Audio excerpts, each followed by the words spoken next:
Chafing Armor Podcast, episode 174, Armies Within.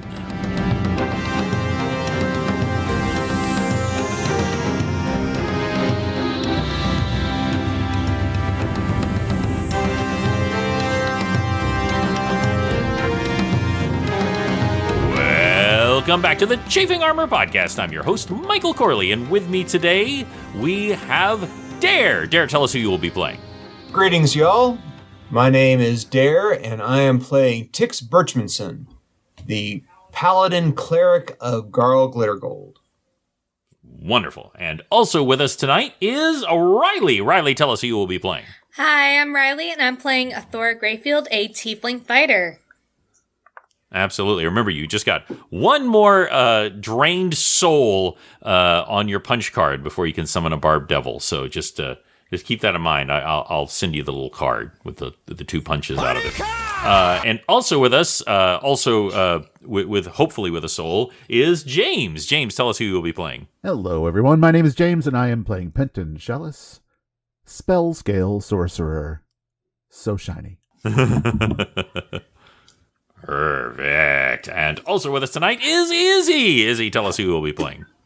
I'll be playing Marizi Mugra, half-orc barbarian, and also a little bit of rogue.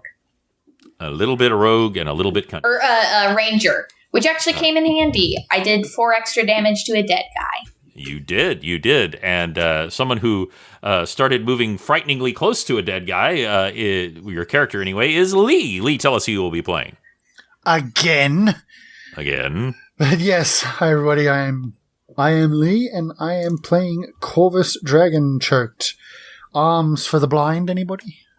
Arms. When we last left our players, they had made their way back to Kalimvor to reunite with Audrey III to heal the staff, to save Penton's mother, if possible, or at the very least stop her from destroying Kalimvor.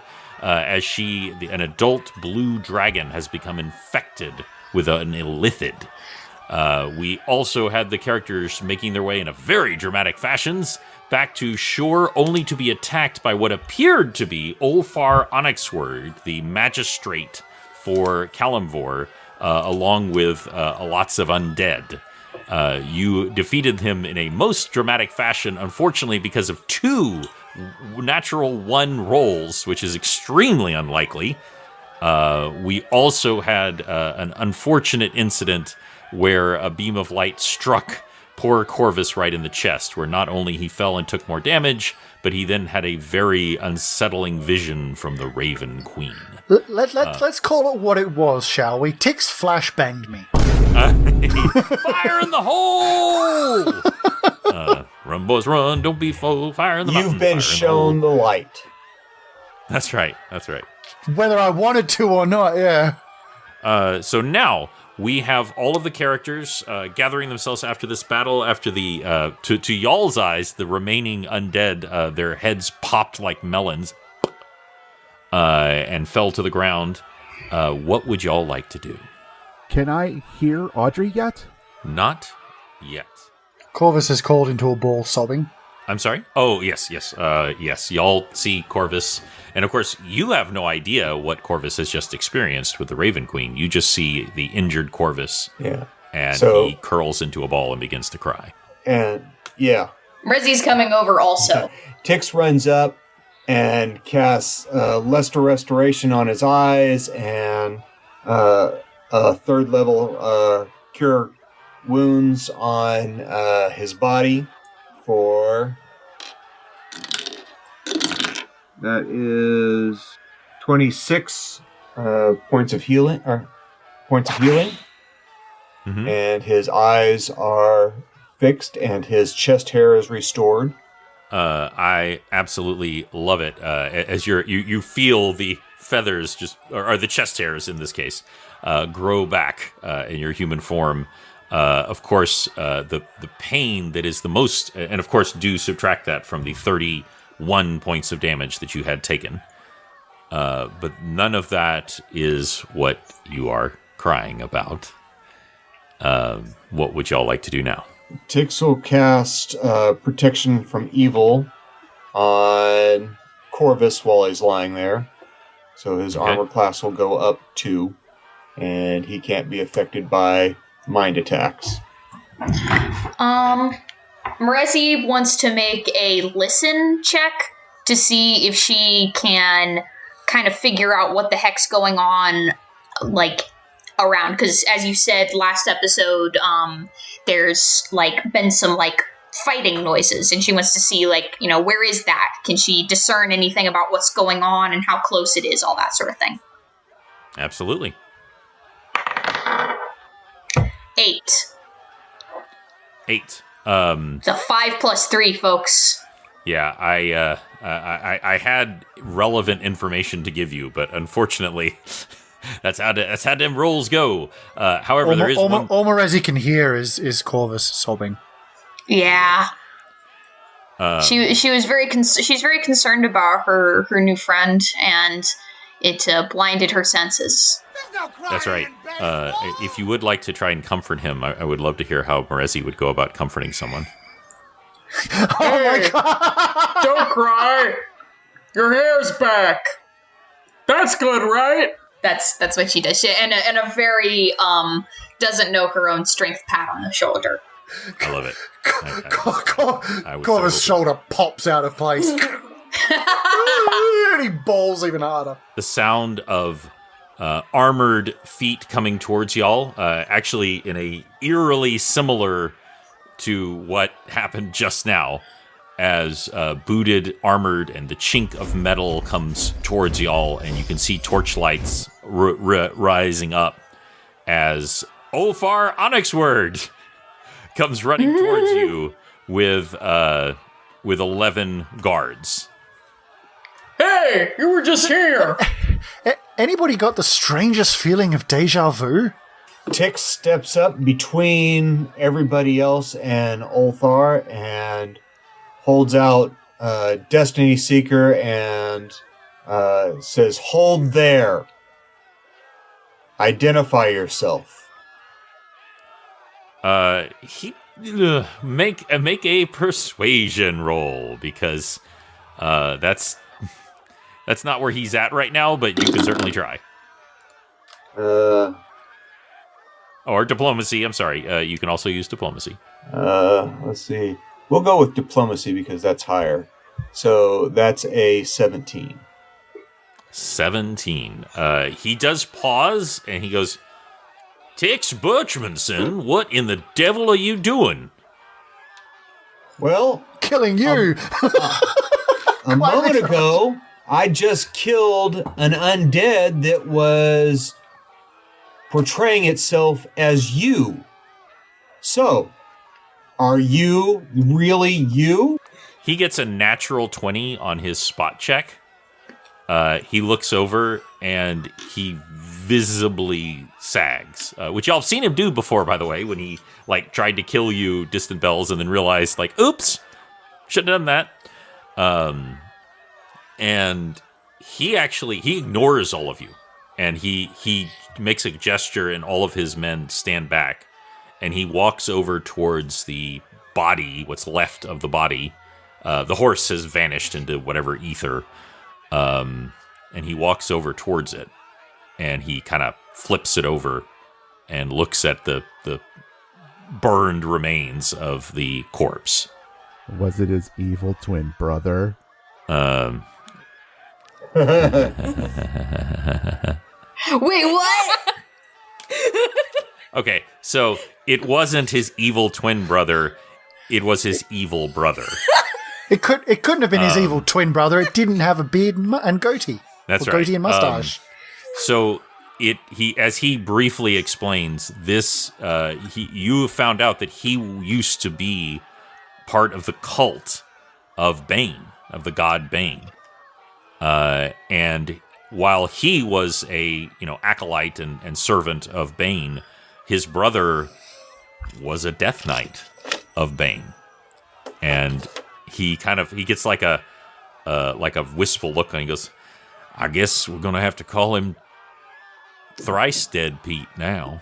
Whoa! And he touches his chest, and for a moment that the sigil of Bane glows, and then he touches the face of the body, and it shifts, and y'all recognize the body of the Death Knight that you quote unquote killed underneath the catacombs in Kalimvor.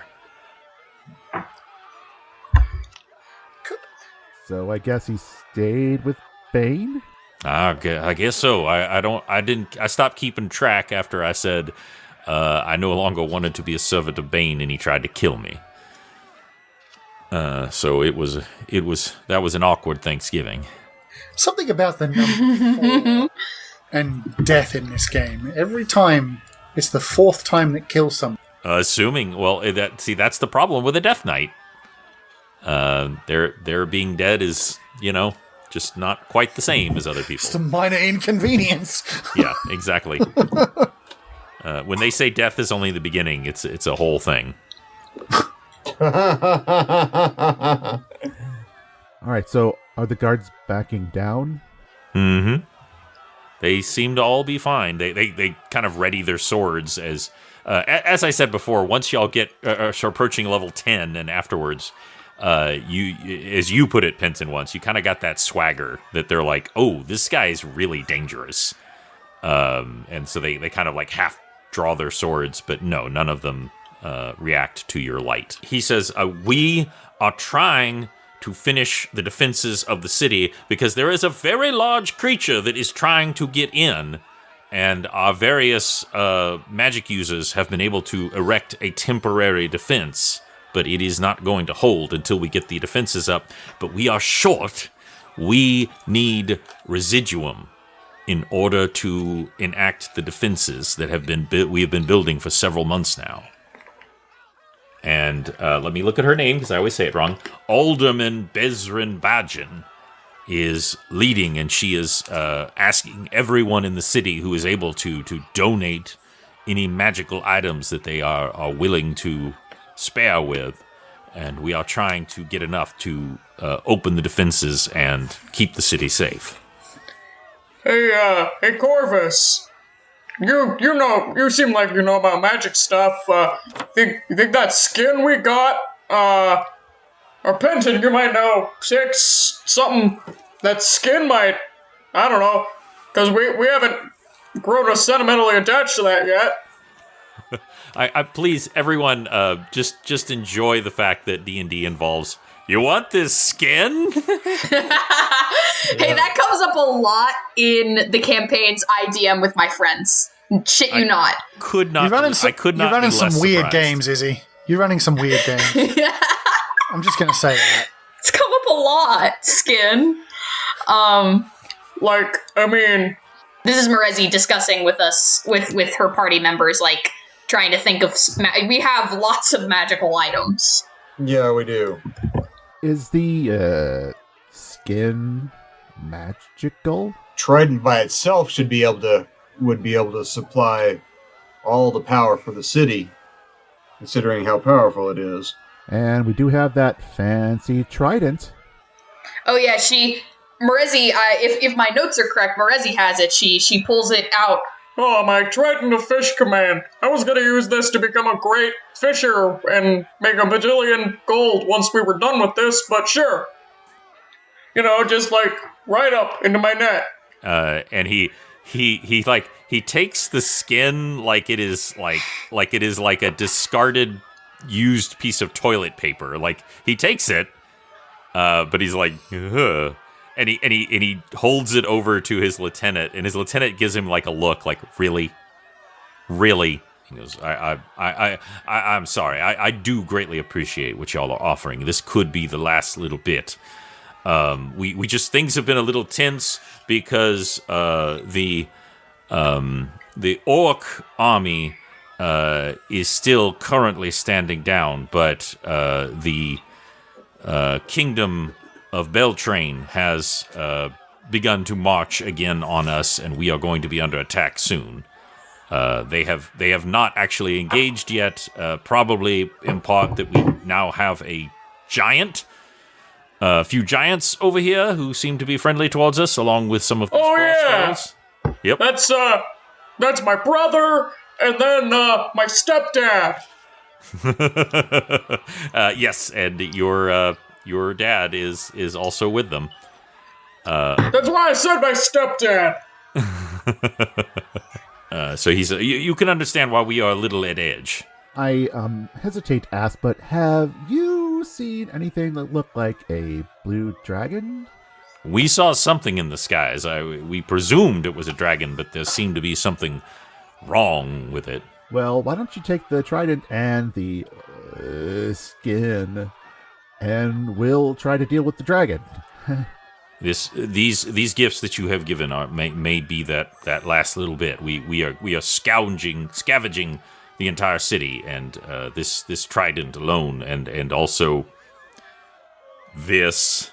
And his lieutenant is just like pulling out like a sack, and just like you can hear him muttering like, I am so done with this. This is no longer going to be keeping my lunch. He says, how are you planning on approaching a flying creature? And he looks at your wings, but he means like all of you. Hey, it's been a while. Can I sense Audrey yet? Yes, you can sense Audrey coming towards you. I would like you to make a Arcana check. However, I do know you do have to roll high for this, but I know that you have a high Arcana. I know. Oh, pretty hard for me. All right, that would be a 32. 32. So you suddenly you think you asked yourself like, hey, where's Audrey? And you messaged her, you reached out to her, and she said, I'm coming. And you suddenly get the image in your mind, even though you do not know what a treadmill is. In your mind, unbidden, is this strange device, and you can see Audrey running on a treadmill, coming towards you, and yet not getting any closer. Well, we did leave her suspended for Prognani to do the foot thing. Maybe she still is. Also, they're not really her feet anymore. How far away is she? About like a quarter of a mile. Yeah, Rezzy's got the zoomies. Oh, well, that's not good. let's head on over there. How are you feeling, Corvus? He's crawling to his fate. He's not. He'll tag along, but he's, just not quite yourself. Yep. not really. I hand him my coat to help him feel better. Bundle him up real nice. And what is that cloak? My ugly coat. My ugly cloak. The ugliest coat in the world. And Corvus, you now have advantage on all charisma checks once per day, either to intimidate or to distract with this coat. If he were in a better mind, he'd be like, "I'm good, thanks." But right now, he doesn't even notice. Yeah, it is made from dire bear, so it's very warm.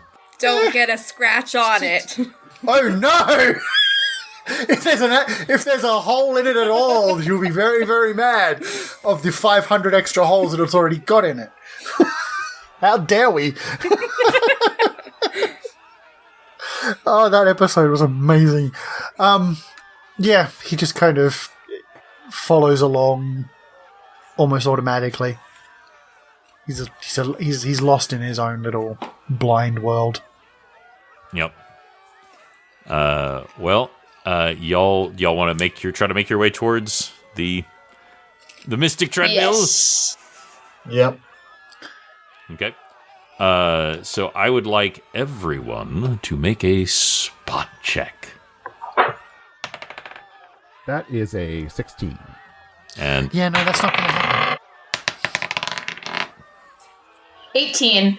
Also, is Corvus still blinded by the light spell? Because it is night, so if the light spell was... Well, I did a restoration spell on him.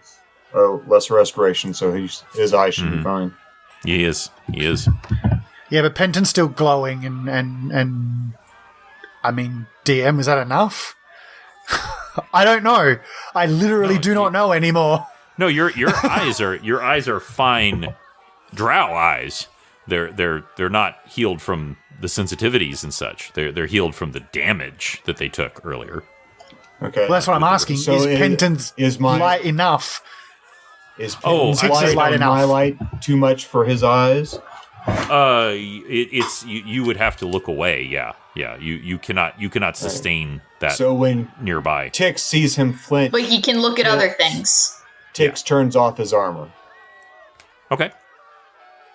I'm sure it is appreciated. Then yeah, he's fine. He's just not okay. If that makes sense. Of course.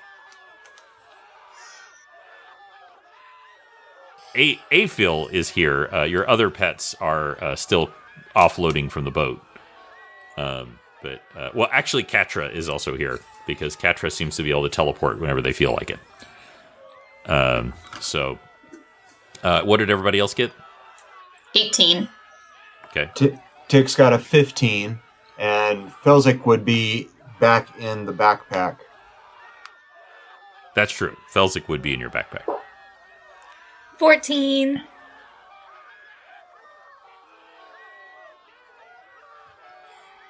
Okay. So with those were fairly good rolls. As you make your way forward, y'all can kind of see like a distortion, like a ripple in the fabric of reality, or it could simply be an illusion that is directly in front of you. But you do not step into it blindly. I attack the darkness. That's right.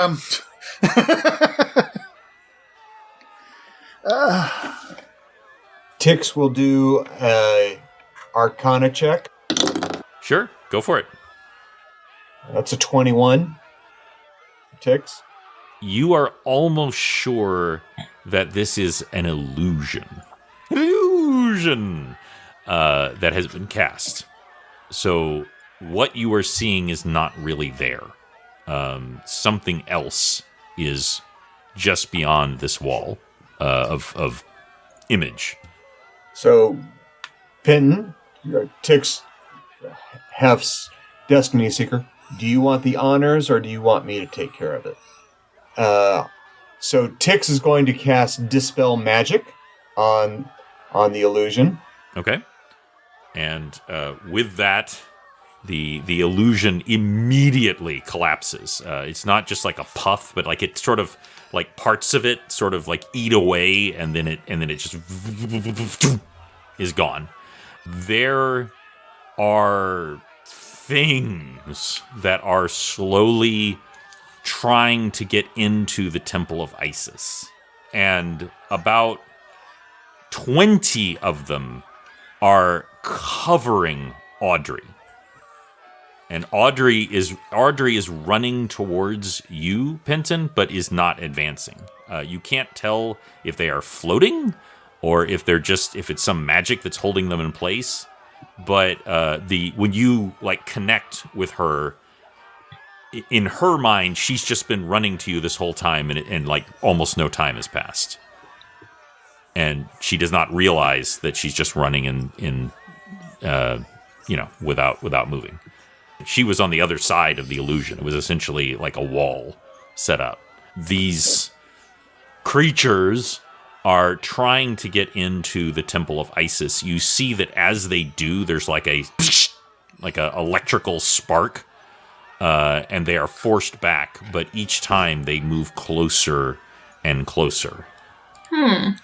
Describe these creatures? Okay, so I want you to imagine a Skeksis from the Dark Crystal. Imagine a Skeksis, but imagine smaller, maybe 3 feet high. They definitely have a undead feel to them, and they're making like type sound. Gelfling! Yeah, Gelfling. Yes. By the way, I didn't think the NPC, the Netflix show was anything special. I didn't think it was bad, but I didn't think it was anything special. But the scene where the puppets put on a puppet show, mwah, that was poetry. Haven't seen it. That was poetry. It's worth watching that one scene. But everything else is just okay, in my opinion. But anyway, I just remember the old movie. you know what? The old movie is amazing for what it is. It's, What they managed to get out of it from the early 80s? oh Late my 70s, gosh. early Well, 80s, everything something like that. Early is 80s. practical. Early 80s, Early trust 80s, me. yeah. I saw it in the theater. Yeah. Because I am old. Oh yeah. I had a no. pet mouse named after the fizz gig in there. Fizzgig, yeah, that mouth. Rah! All the teeth. All the teeth. I've definitely used that animated GIF before. But all of these creatures are advancing on the Temple of Isis. And you can also, at this very moment, on top of the Temple of Isis, Penton's mother lands. And in true fashion for such things, you hear an electricity sparks out from the mouth. And this horrifying corruption of her. None of you, including Penton, by the way, has ever seen her true form. But you know what a dragon looks like. And you see this corrupted, illithid-looking thing look down at all of you, and there is no recognition in its eyes. All of the little creatures stop what they're doing, and they look up at it, and they bow in worship of it. And that's where we'll end!